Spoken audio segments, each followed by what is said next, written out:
Bojíš sa, že ho stratíš a preto sa snažíš stále viac. Toto video ti otvorí oči. Namiesto toho, aby si sa pýtala, či ho stratíš, skús sa na chvíľku spýtať, či nestráťaš samu seba. Namiesto toho, aby si premýšľala, čo mu máš napísať, spýtaj sa radšej. Je toto ten vzťah, v ktorom sa chcem stále báť, či poviem niečo zlé? Vieš, ten moment, keď ti neodpisuje a ty analyzuješ každé svoje slovo. Ten moment, keď si istá, že si niečo pokazila.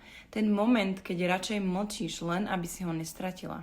A každý deň sa cítiš menšia a menšia. A stále dúfaš, že si to konečne rozmyslí, že sa zmení, že si uvedomí, čo všetko v tebe má. Sebavedomá za jeden deň je presne ten balíček, ktorý ti v tomto pomôže.